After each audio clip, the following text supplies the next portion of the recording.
In the past few years, we've heard the term free agents and been told we would all need to become one in order to succeed. The recent economic structures have helped to promote this concept as reality. Where do we get the tools to take control of our career path in the present and future? Welcome to The Career Confidante with your host, Marie Zimenoff. Marie and her guest experts are here to provide you with the tools you need to move forward and achieve your career goals. Now, here is Marie Zimenoff. Welcome to the Career Confidante. This is Marie Zimenoff, your host, and we are here every week to cover topics that can help you take control of your career. And today is no different.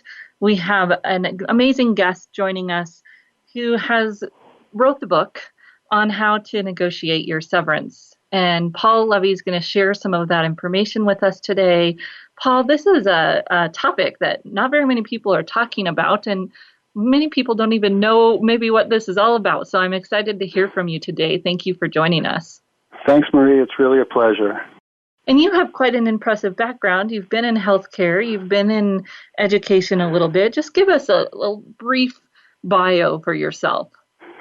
Most recently, I was running Beth Israel Deaconess Medical Center, which is a big academic hospital in Boston. In previous jobs, I was a professor at MIT. I ran the regional water and sewer system in eastern Massachusetts. I was the regulator for the utility companies in Massachusetts, director of the Arkansas Department of Energy, and various other jobs along the way, including consulting.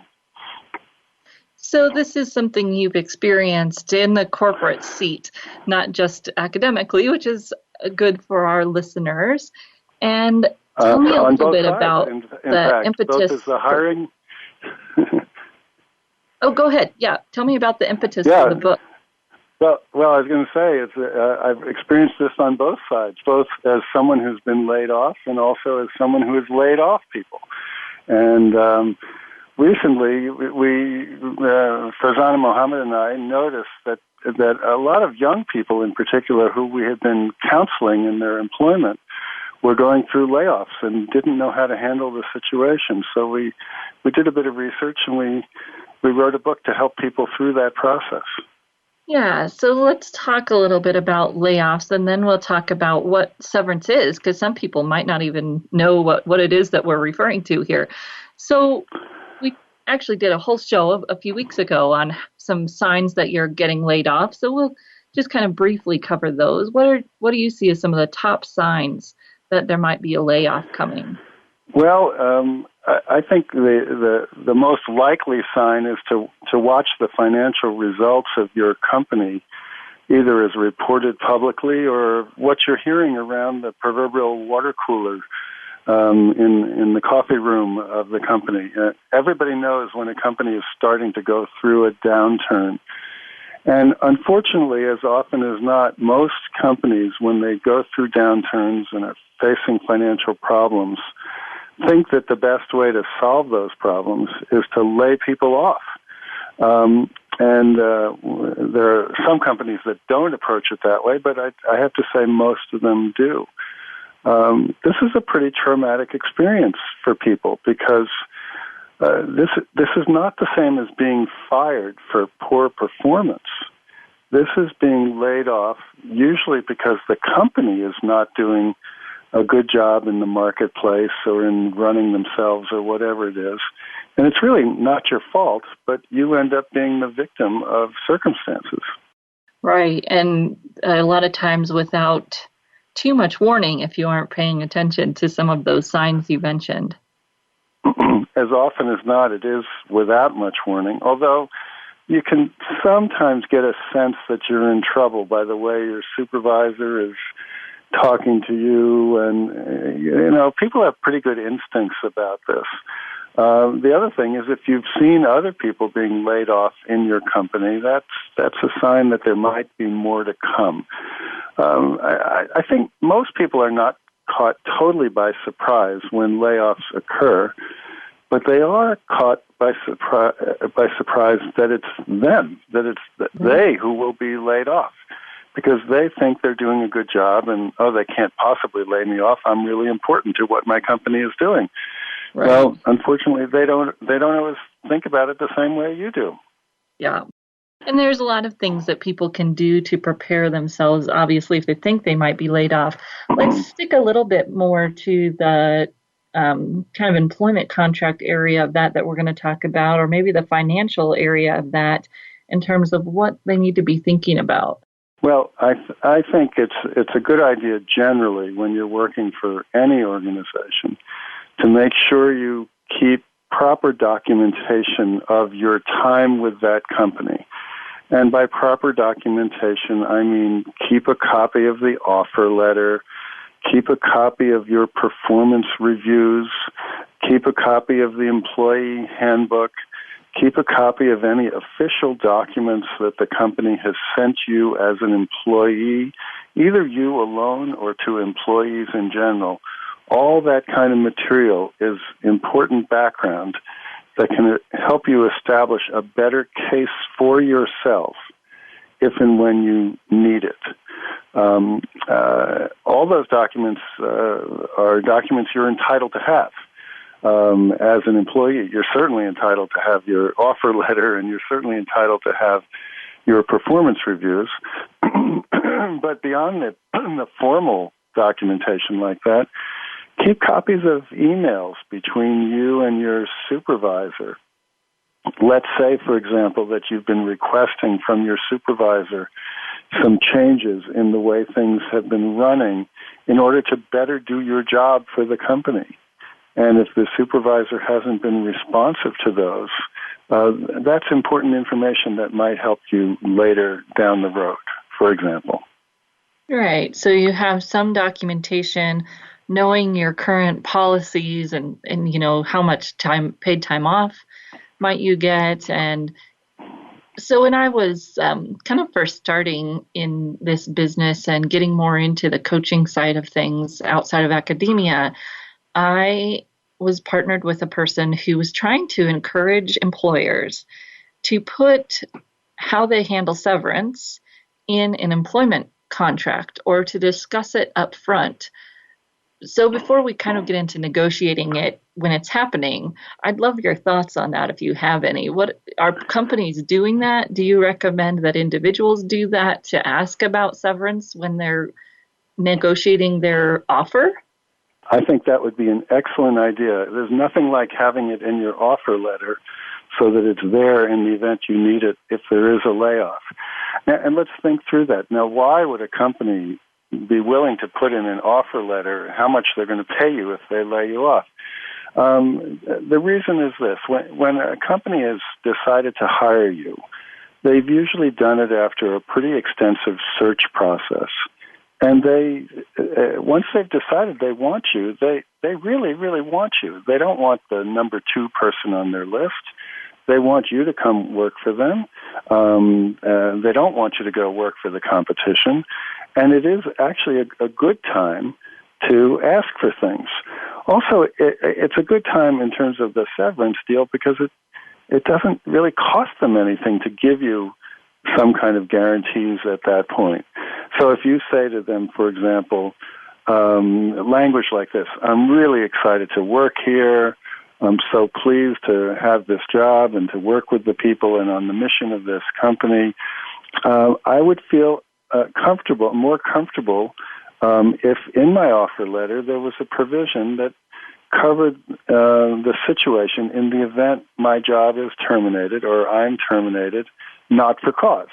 In other words, if there's a change of control in the ownership of the company, or if there's some other set of events that occur that cause the company to lay me off, could we please have an agreement as to what the severance policy would be at that point? Would I get a certain number of weeks' pay for every month or year I've worked here? Would I get advice from a placement consultant who could help me find the next job? Could we also talk about what kind of references would be available to me? Those kinds of general things, as well as the monetary things, are very reasonable to put in an offer letter. And as I say, it's a good time to ask for that because no one's really thinking about that. They just want you to get to work because they've been through this process and they've decided you're the best person for the job. So it's a very sensible time to ask for it. Right, and it admits from the very beginning that this is not a long-term marriage, right? We know that really doesn't exist, and both for the employer and the employee to acknowledge that up front has some validity for all of us, some good value for all of us. Well, and it's not that you want to go to them and say, look, I expect to be laid off in a year or two. You actually want to frame it in the opposite way. You say, I'm really excited to be here. I'm really hoping this is a long-term relationship between you and me and the company. But we all know that things can happen that would make that not be the case. So let's just have a contingency built into my employment agreement. And as I say, I think most employers would look at that and say, at that request and say, sure, why not? Let's put it in. Yeah. Sorry, I didn't mean to suggest that we would say it's not going to be long term, but the realistic piece of it isn't, right? Companies are. Things happen and the rate of change has increased. So if we can discuss our whole relationship up front, it's going to make it much easier throughout. So I'm glad you agree with that. When we were trying to get years and years ago, it wasn't taking off, but I wonder if this might be the time because employment is good and then the layoffs were maybe too prevalent. I don't know. It'll be interesting to see if that idea can catch on. So we're going to take a short break. And when we come back, we're going to really dive into how you handle the meeting when you're getting laid off and how you negotiate your severance at that point, should you have the opportunity to do that. And maybe how you know you have the opportunity to do that. So we'll take a short break and we'll be right back in just a few minutes.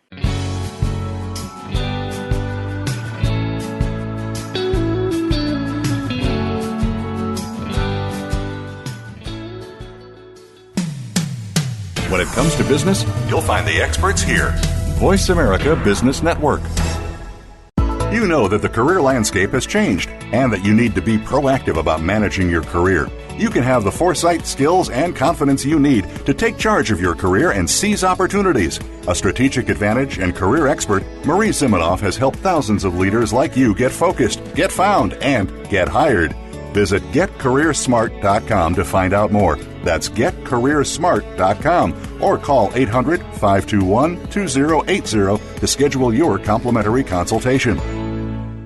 How is your work-life balance? In most businesses, no matter where you are positioned, there is always room for improvement.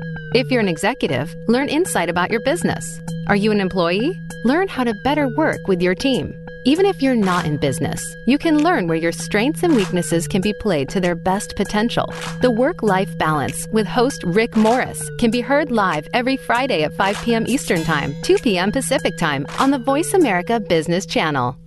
Have you become a member yet? Sign up now to become a member of Voice America. It's always free and easy. Plus, you get to take advantage of some great member benefits. Get unlimited access to millions of hours of on-demand content across all of our channels. Keep track of your favorite episodes, shows, and hosts in your own customizable library. Find out what shows you might be interested in based on your favorites. Plus, you get insider access with our newsletter. Membership gives you more. Sign up at voiceamerica.com and click Register at the top right. When it comes to business, you'll find the experts here. Voice America Business Network.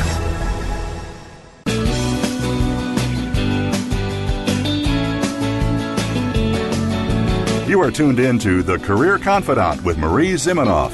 If you have a question or comment for Marie or her guest today, please call 1-866-472-5790. That's 1-866-472-5790. You may also send an email to marie@astrategicadvantage.com. Now, back to The Career Confidante. Welcome back to The Career Confidante, and today we have Paul Levy who's joined us to talk about negotiating your severance. And we've been talking about how this is something that people aren't aware of. They're not thinking about it when they get hired and perhaps even when they're getting laid off. And Paul, you've seen the specific audience that's not aware of this and maybe missing out on it. Tell us a little bit about that. Well, Prasanna and I have been doing a lot of counseling of young professionals, people who are going into high tech and startups and the like. And these young folks are so enthusiastic when they get a new job with a company that's going to change the world or transform a particular field, and it's a great, exciting work environment, and there's all this swag. There are sweatshirts and thermoses and free lunch in the cafeteria, and you really feel like you're part of a team, and you really feel like you're making a contribution to the team and that you're important to what they're doing. And then all of a sudden the firm has a downturn, and they call you into the office and they say, Marie, I hate to give you this bad news, but we won't be able to keep you on anymore. And you sit there and say, what do you mean? And they say, well, I'm sorry, we have to lay you off. Psychologically, that's a huge hit for people, particularly highly accomplished young people who've done a great job in school and in their early career, and they're really set on their heels at that point, and they're shocked, and they're worried about the money, and they're worried about if they'll ever get a job again. And it's really a very tough situation. So that's one end of the spectrum. The other end of the spectrum is mid-career people and even people near the end of their career who also discover one day that their company no longer wants them. And they're just as surprised. So it doesn't matter how old you are or how long you've been working, but particularly if if you're in your 20s or early 30s and you've never been through this, it can be a real shock and a very uncomfortable time. Yeah, and you're not thinking about that, as you say, when you start, and they're offering you all these wonderful incentives. And as we were just talking about, you could actually ask for this as one of your incentives. But we'll kind of move on here and talk about, you get to that place and you're going to get laid off. What do you do in that meeting? The simple answer is you don't do much in that meeting. And in particular, very important, you don't sign anything. What often happens in these layoff meetings is they say, we're so sorry we have to do this. We really care about you. But luckily I've been able to negotiate for you a good severance deal, a good payout.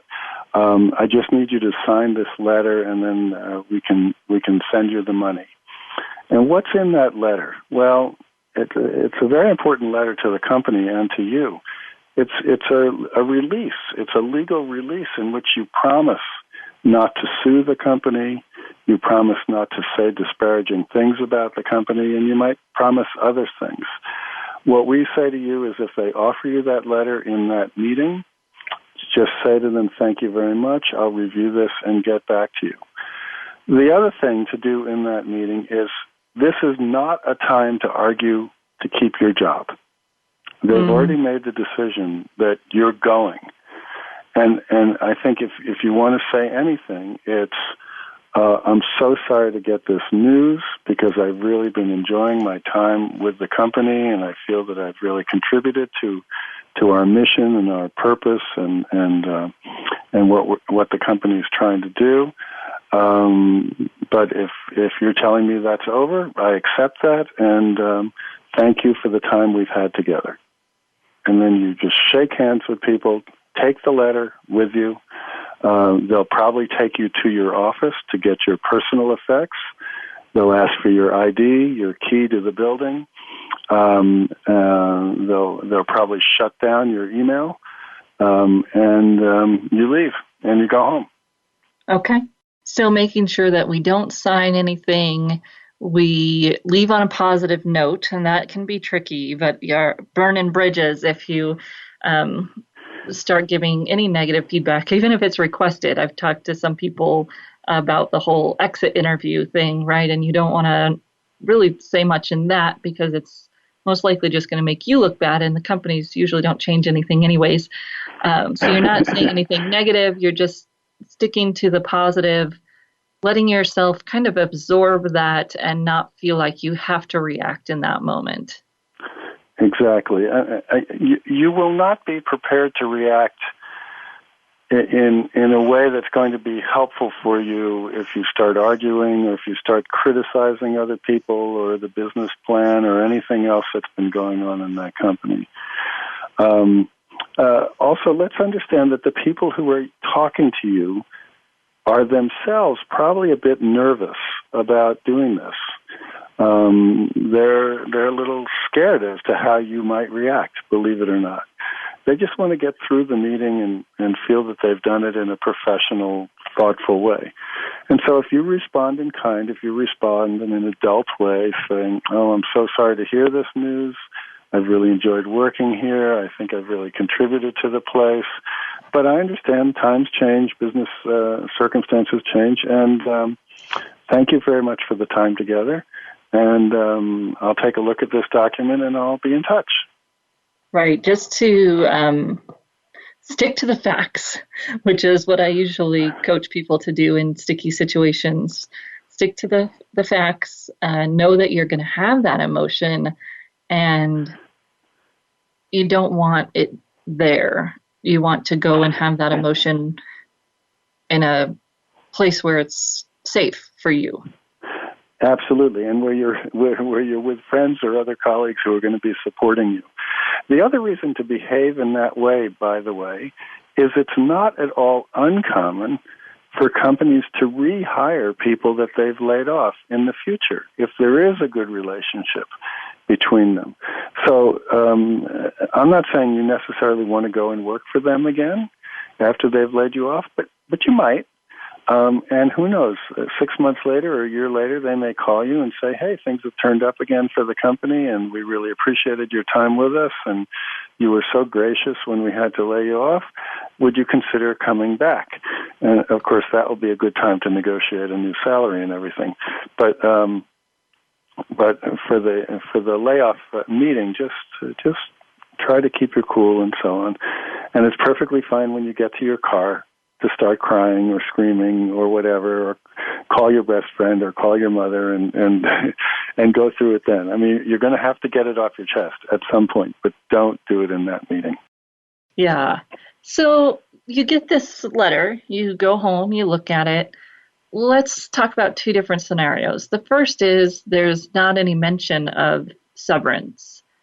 How do you know if you can ask for that if it's not offered? How do you navigate that? Well, first of all, whether there's a mention of severance or not, if there's no mention of it, or if an amount is mentioned in the letter, you can negotiate in either case.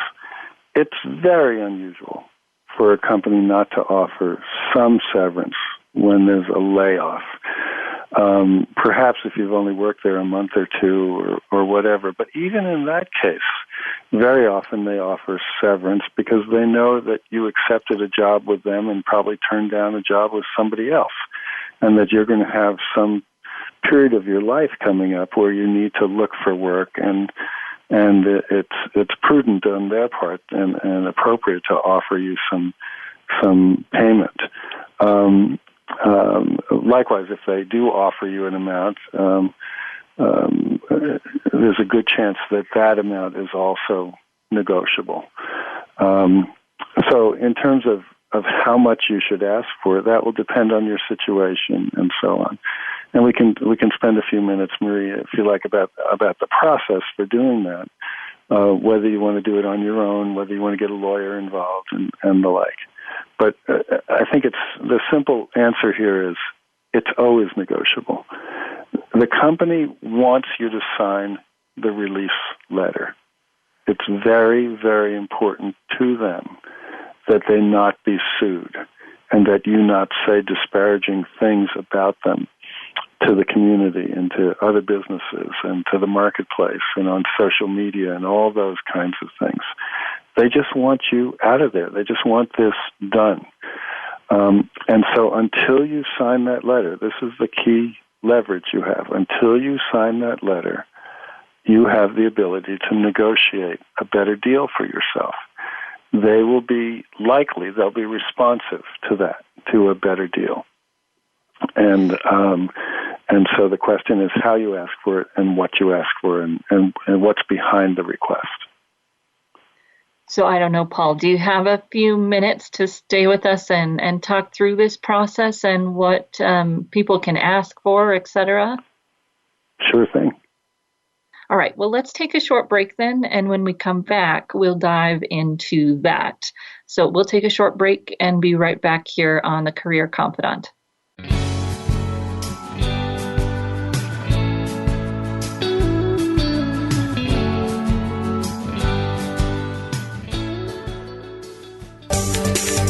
From the boardroom to you, Voice America Business Network.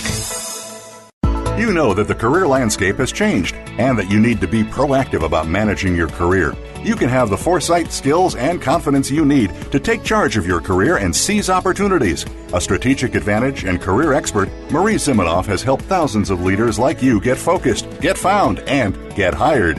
Visit getcareersmart.com to find out more. That's getcareersmart.com or call 800-521-2080 to schedule your complimentary consultation. Get a unique and playful insider's take on the biggest stories in tech, media, and entertainment. Join Lori H. Schwartz, well-known technology catalyst, comedian, and geek girl, as she and leading experts in the media and content business dive into the biggest stories in technology trends, consumer behaviors, and its impact on Hollywood. If you're looking to respond to the tech-fueled changes in the marketplace, then tune in to the Tech Cat Show, Wednesdays at 1 p.m. Pacific, 4 p.m. Eastern on Voice America Business Channel. Have you friended us on Facebook yet? Why not? Just go to facebook.com/Voice America or search for the keywords Voice America. Once you are part of our Facebook network, you'll receive daily messages about what's happening with our shows, this week's featured guests, and new happenings of the Voice America Talk Radio Network. And you can add your voice to the always active discussions on our wall. Just go to facebook.com/Voice America or search for Voice America. Voice America Business Network. The bottom line in business.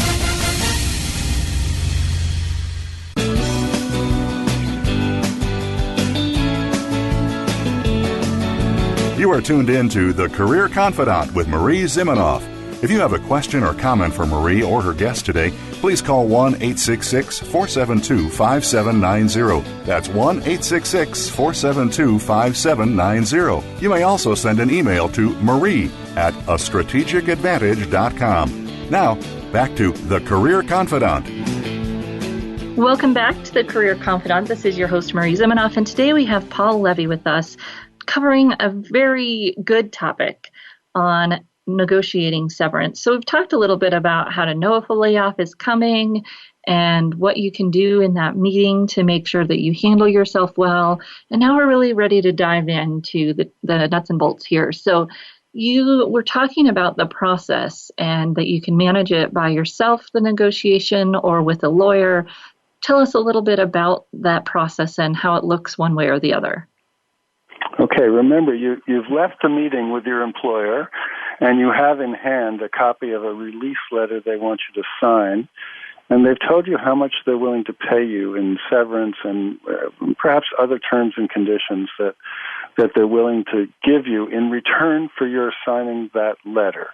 And if you don't sign that, you don't have to sign the letter, but if you don't sign the letter, you're not going to get anything except the money that's due you for the amount of time you've worked. They have to pay you for the amount of time you've worked. And so you have a choice. Do you sign the letter right out, or do you try to negotiate a better deal? And as you negotiate the better deal, is it good enough so that you decide to sign the letter? A question people often ask us at this point is, should I hire a lawyer to help me in this negotiation? And our advice on that is, if your salary was $50,000 or more, yes, you should hire a lawyer to help you, because whatever you have to pay that lawyer, it might be $2,000 or $3,000, whatever it is. I'm reasonably certain you're going to get back in a better deal with the company. But you don't have to hire a lawyer, and if you do hire a lawyer, you also don't have to let the lawyer talk for you. You can have the lawyer help you write letters or emails or make your arguments and the like with the company. The advantage of having a lawyer to help you is they're objective, and they've been through this before, and they tend to know how hard to push and so on, and they're working for you. Whereas if you're on your own, you're kind of feeling your own way. That being said, we have friends and colleagues who've done this on their own, and who've done it very well. For example, there was one friend who was working for a computer company. She took the job. She moved to a new city. the company decided after several months there that they were going to close down that office. And they said, we're going to lay you off. And she left the room and she sent an email to her boss saying, this doesn't feel fair to me. I took this job straight out of college during the normal recruitment cycle. I turned down other opportunities because you said this would be a great opportunity. I've really produced for the company. I've done what was expected. And now the company, for whatever set of reasons, has decided to close down this office.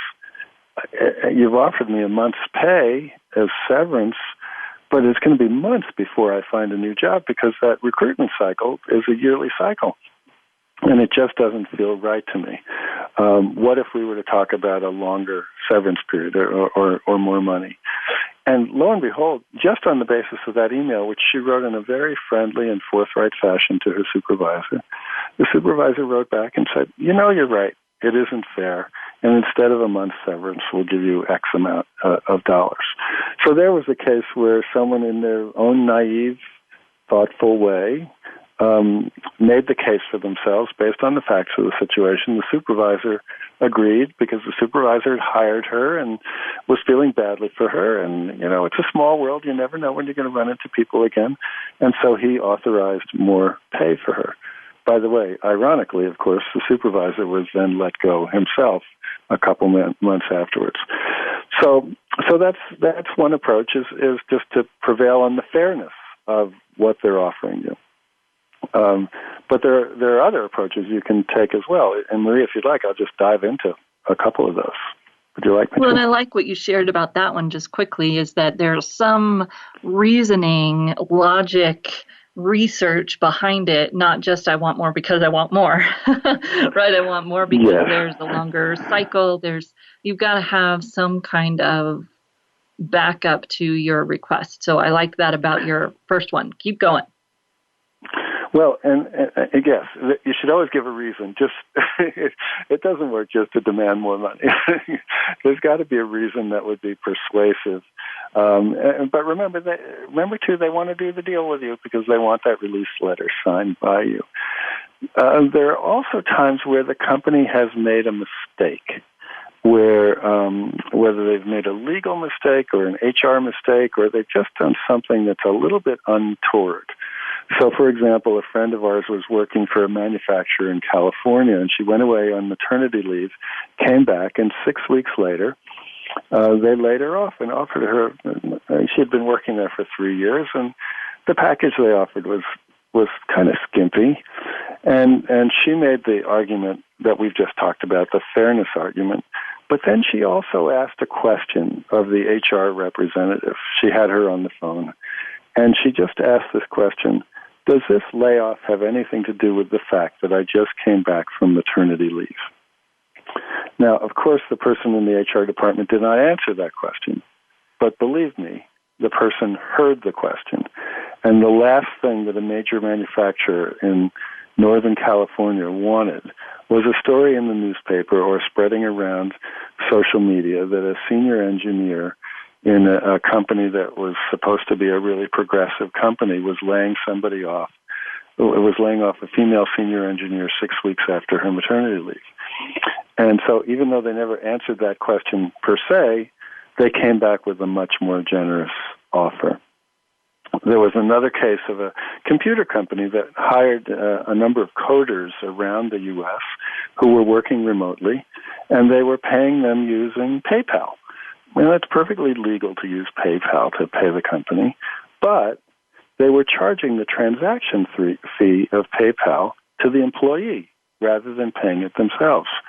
Well, this particular person hired a lawyer, and the lawyer called up the company lawyer and said, look, what you're doing is wage fraud because you're taking wages from my client that he has earned because you're charging a transaction fee that a third party is charging. You should be absorbing that. By the way, by charging that fee, you're engaged in criminal fraud, in wage fraud. My client is willing to overlook that in return for a better severance deal. So that's kind of a hard line kind of negotiation, or it might feel that way. But it's often the case that startup companies and other companies make mistakes, and those mistakes can be used to help negotiate a better deal. Right, and you are aware and paying attention and kind of know when to seek out that legal advice and when not to, I guess, or because you can also get caught up in something like that and not move on with your life, right? There's got to be a happy medium there somewhere. There does. And a lot of people think, if I hire a lawyer, that's going to create a bad relationship between me and the company and so on. So you want to be careful about what kind of lawyer you hire. You want someone who's calm and thoughtful and well-behaved and so on, but is experienced. But please understand that companies expect you to hire a lawyer. They don't take it personally. And when your lawyer calls the company lawyer and saying, I represent Marie in this layoff, she obviously she's disappointed in the layoff, but she has great affection for the company, and she really doesn't want to create troubles. However, our view of the severance proposal that you've offered in this release letter is it's not quite adequate for the situation, and we'd like to talk about a more appropriate severance. A company lawyer hearing that is going to engage in the conversation. Yes, they'll be a little bit more on edge because they're dealing with a lawyer and they know there's always the potential for a lawsuit. But nobody wants a lawsuit. You don't want one. You don't want to pay the expense of one, and your lawyer doesn't want to go through that, and they don't want to go through that. And when two lawyers are talking to each other, they both know that, and they know that there'll be a settlement that will come out of it. That's good for both. So this is just such great information, and people don't know it. So tell us how they can find you, how they can follow you, how they can get this book. Okay, the book, like every other book in the world nowadays, is on Amazon, both in paperback and Kindle version, and it's called Don't Sign Anything, A Guide for the Day You're Laid Off. And the authors are me, Paul Levy, and Farzana Mohammed. And we're both on LinkedIn. We're both on Twitter. We'd love to hear from people about their experience. We'd love to hear success stories. And if the book can be helpful to you, we'd be very pleased with that. We wrote the book just to be helpful to folks in this situation because we had a number of friends who went through this. We ended up advising them, and they said it was really helpful to them. Now, the thing about a book like this is you need to have it in hand. So, of course, we suggest you buy it and put it on your bookshelf and hope you'll never need it. But Amazon gives pretty quick delivery if you need it overnight also, or you want to read the Kindle version immediately. So one more time, to give us the title of the book. Sure. It's called Don't Sign Anything, A Guide for the Day You Are Laid Off. It's short. We wrote a short book, but it's packed with information. It gives you basic principles of negotiation, but also gives you a lot of stories and dialogues that you can use as you go through this process.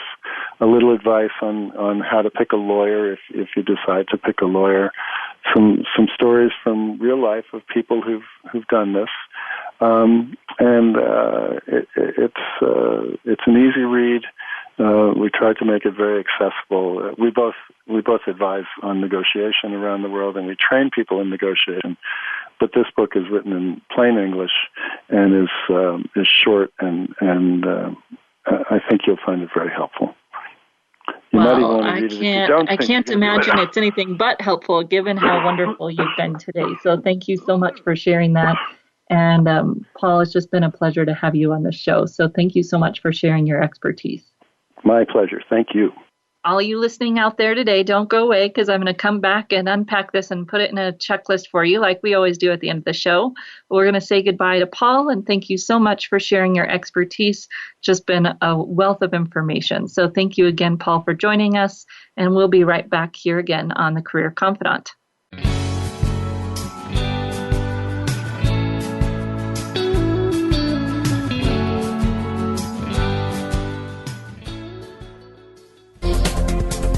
business community's first choice in Internet Talk Radio, Voice America Business Network.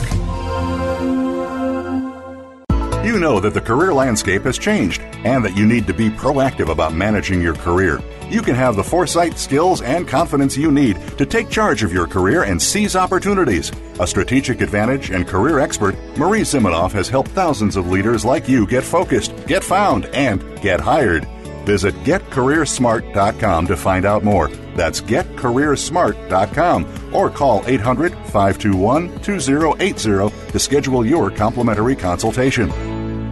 You hear about it all the time. Compromises, destructive malware, major breaches. You can't turn on the news without hearing about the latest cyber event. Learn more about cybersecurity, how it has become one of the most significant threats to our national security, and the battle experts undergo every day on your behalf to protect you, your families, and your data. Task Force 7 Radio with host George Reedus is the voice of cybersecurity around the world. Tune in live every Monday at 8 p.m. Eastern Time, 5 p.m. Pacific on the Voice America Business Channel. Now you don't have to stay linked to your desktop or laptop. Take Voice America on the go and listen anywhere. Get our mobile app for iPhone, BlackBerry, or Android at the Apple iTunes App Store, BlackBerry App World, or Android Market. From the boardroom to you, Voice America Business Network.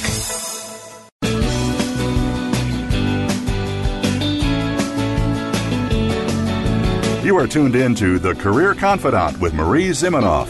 If you have a question or comment for Marie or her guest today, please call 1-866-472-5790. That's 1-866-472-5790. You may also send an email to marie@astrategicadvantage.com. Now, back to The Career Confidante. Welcome back to The Career Confidante. Today we were talking with Paul Levy, co-author of Don't Sign Anything, A Guide for the Day You Get Laid Off. Now, if you're going to do a checklist, the place you start here is with the proactive step of thinking about this when you sign on to a job, asking about it as part of your offer, as part of your package, so that you understand at least what the severance is or is not when you get hired.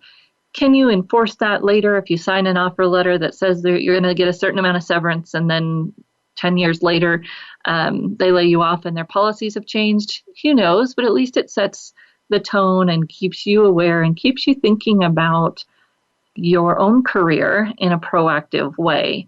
Not that we want to go in and say, I expect to be laid off, but I want to go in, I want to have a good long-term relationship here. And current climate, we all know that things happen. What is your policy when you do layoffs? Great question to ask when you're in that final negotiation of an offer. As Paul was saying, you want to make sure you get that offer first. They really want you. They've given you that written offer. It's an excellent question to ask, and then you can decide where you want to go from there. Second big point here is, as we discussed a few weeks ago with Nancy Curry King, it is really up to us to pay attention and understand what's going on in our companies, in our industries. Gone are the days where we could keep our head down and work hard and expect to have a long-term job, really. I mean, you're looking at 3 to 5 years, the average tenure for people in a job. Maybe a little bit longer average tenure in a company. I don't think that I've seen that data. But when you think about that and you're going to be changing jobs more frequently, it's, hopefully going to be your choice.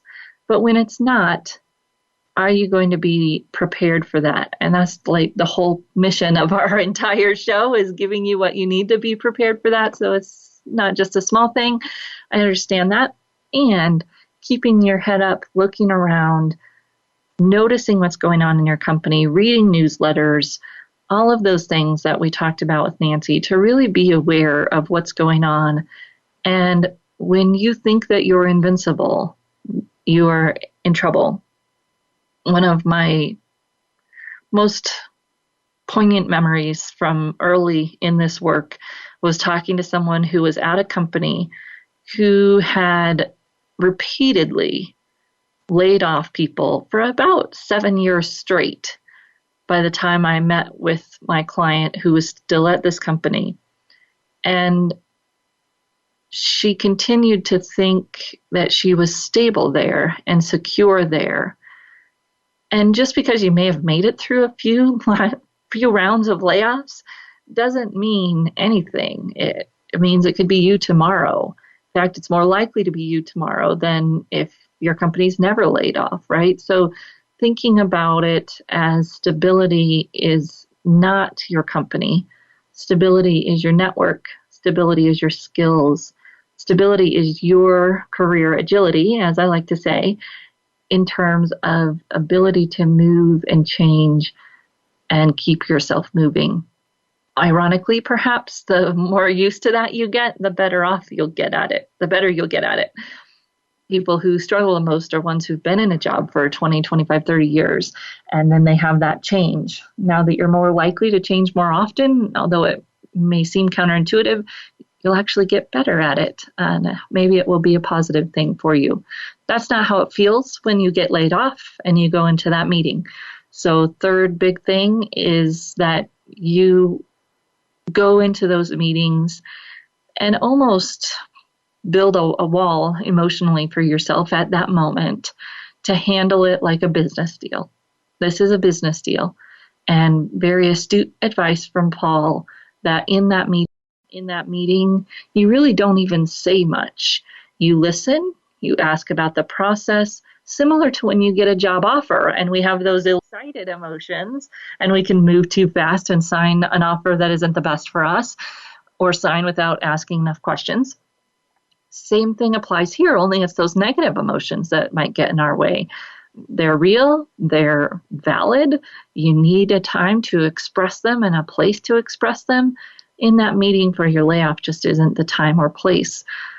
I highly encourage you, and if you are having a reaction that is understood and appropriate, of course, that you connect with someone. And that's maybe one of the resources the people in your company can provide.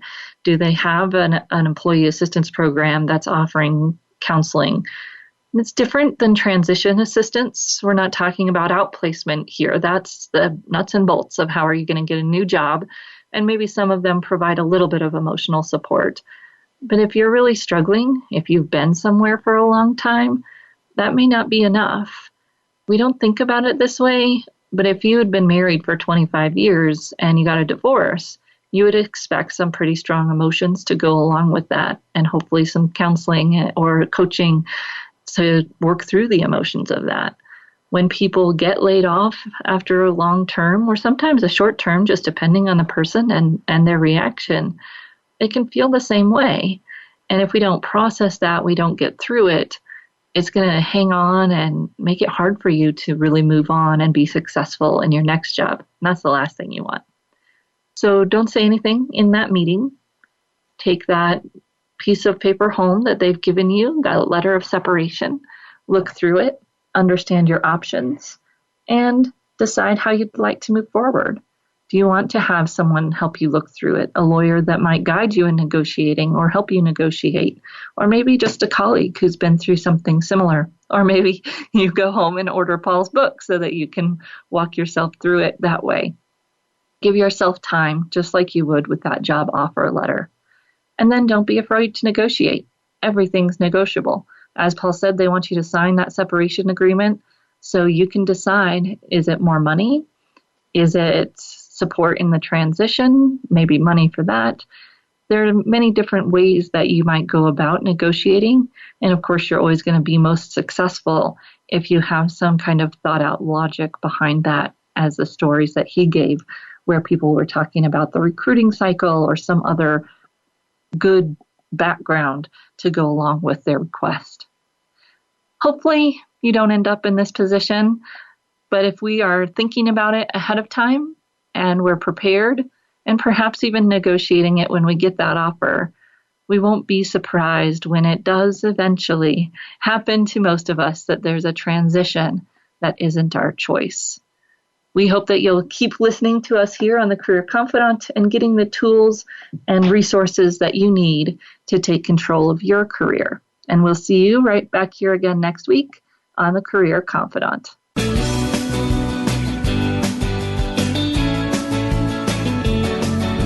Thank you for listening to The Career Confidante. Marie Zimenoff will return again with another terrific guest next Monday at 6 p.m. Eastern Time, 3 p.m. Pacific on the Voice America Business Channel. Be sure to join us then.